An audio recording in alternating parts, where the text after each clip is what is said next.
A reading from the Gospel of John. Now there was a man named Lazarus who was sick. He was from Bethany, the village of Mary and her sister Martha. The sisters sent to inform Jesus, "Lord, the one whom you love is sick." But when Jesus heard it, he said, "This sickness is not to end in death. Rather it is for God's glory, that the Son of God may be glorified through it." Yet Jesus really loved Martha and her sister and Lazarus, and so even when he heard that Lazarus was sick, he stayed on where he was 2 days longer. Then at last Jesus said to his disciples, "Let us go back to Judea." "Rabbi," protested the disciples, "the Jewish folks were just now trying to stone you, and you are going back up there again?" Jesus answered, "Are there not 12 hours of daylight? If a man goes walking by day, he does not stumble, because he can see the light of the world. But if he goes walking at night, he will stumble because he has no light in him." Jesus made this remark, and then later he told them, "Our beloved Lazarus has fallen asleep, but I am going there to wake him up." At this, the disciples objected. "If he's fallen asleep, Lord, his life will be saved." Jesus had really been talking about Lazarus' death, but they thought he was talking about sleep in the sense of slumber. So finally, Jesus told them plainly, "Lazarus is dead, and I'm happy for your sake that I was not there, so that you may come to have faith. In any event, let us go to him." Then Thomas, this name means twin, said to his fellow disciples, "Let us go also, that we may die with him." When Jesus arrived, he found that Lazarus had already been 4 days in the tomb. Now Bethany was not far from Jerusalem, just under 2 miles, and many of the Jews had come out to offer sympathy to Martha and Mary because of their brother. When Martha heard that Jesus was coming, she went to meet him, while Mary sat quietly at home. Martha said to Jesus, "Lord, if you had been here, my brother would never have died. Even now I am sure that whatever you ask of God, God will give you." "Your brother will rise again," Jesus assured her. "I know he will rise again," Martha replied, "in the resurrection on the last day." Jesus told her, "I am the resurrection and the life. He who believes in me, even if he dies, will come to life. And everyone who is alive and believes in me shall never die at all. Do you believe this?" "Yes, Lord," she replied. "I've come to believe that you are the Messiah, the Son of God, who is to come into the world." Now when she had said this, she went off and called her sister Mary. "The teacher is here and calls for you," she whispered. As soon as Mary heard this, she got up quickly and started toward him. Actually, Jesus had not yet come into the village, but was still at the spot where Martha had met him. The Jewish folks who were in the house with Mary, consoling her, saw her get up quickly and go out. So they followed her, thinking that she was going to the tomb to weep there. When Mary came to the place where Jesus was and saw him, she fell at his feet and said to him, "Lord, if you had been here, my brother would never have died." Now when Jesus saw her weeping, and the Jewish folks who had accompanied her also weeping, he shuddered, moved with the deepest emotions. "Where have you laid him?" he asked. "Lord, come and see," they told him. Jesus began to cry, and this caused the Jews to remark, "See how much he loved him." But some of them said, "He opened the eyes of that blind man. Couldn't he also have done something to stop this man from dying?" With this again arousing his emotions, Jesus came to the tomb. There was a cave with a stone laid across it. "Take away the stone," Jesus ordered. Martha, the dead man's sister, said to him, "Lord, it is 4 days. By now there must be a stench." Jesus replied, "Didn't I assure you that if you believed, you would see the glory of God?" So they took away the stone. Then Jesus looked upward and he said, "Father, I thank you because you heard me. Of course I knew that you always hear me, but I say it because the crowd standing around, that they may believe you sent me." Having said this, he shouted in a loud voice, "Lazarus, come out." The dead man came out, bound hand and foot with linen strips, and his face wrapped in a cloth. "Untie him," Jesus told them, "and let him go." The word of the Lord. Thanks be to God.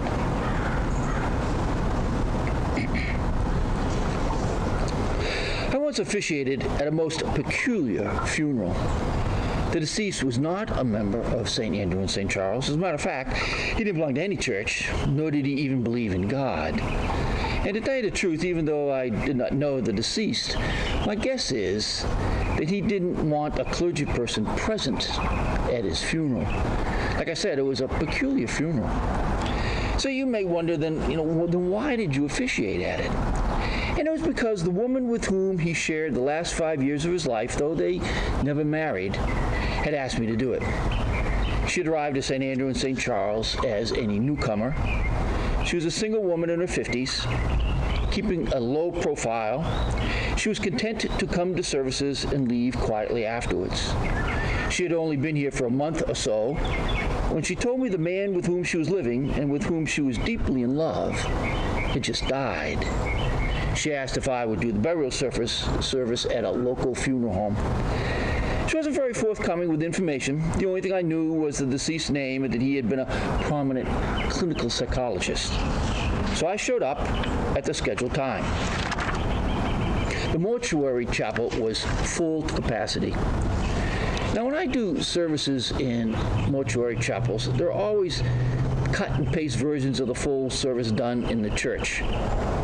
This is because people don't have the Book of Common Prayer, so they can't follow along and respond when necessary.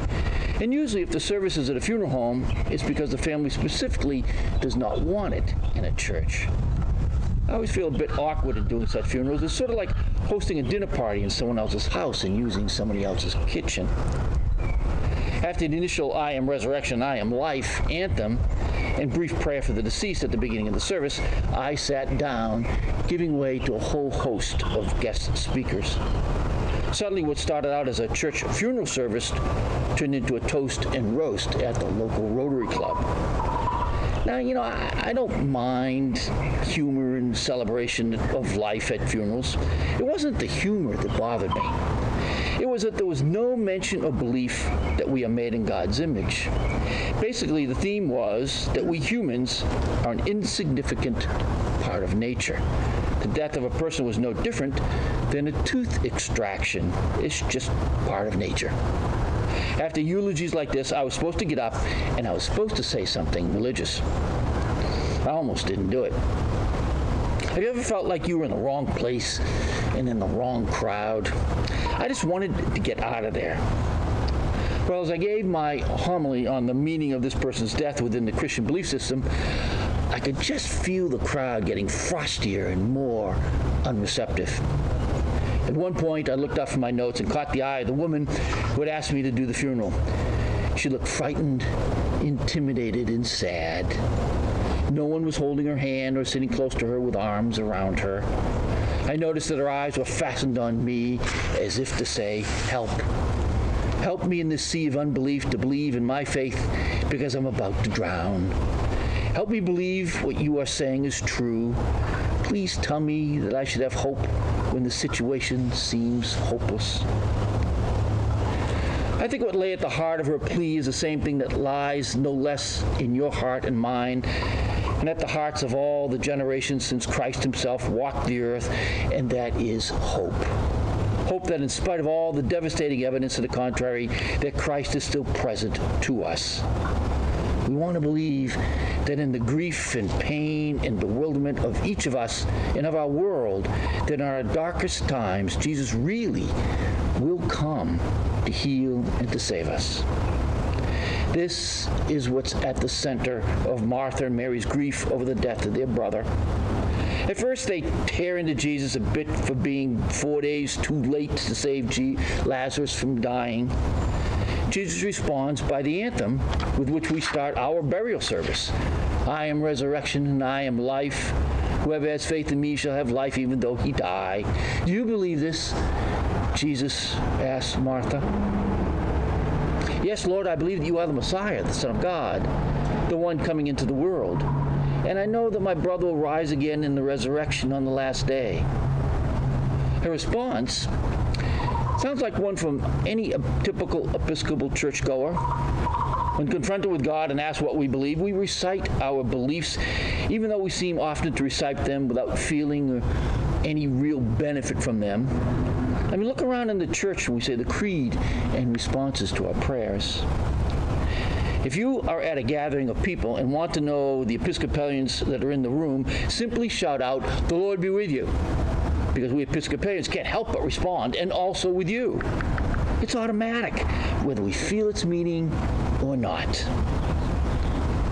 Martha is expressing her faith, but it reads more like a recitation of the mind than a conviction of the heart.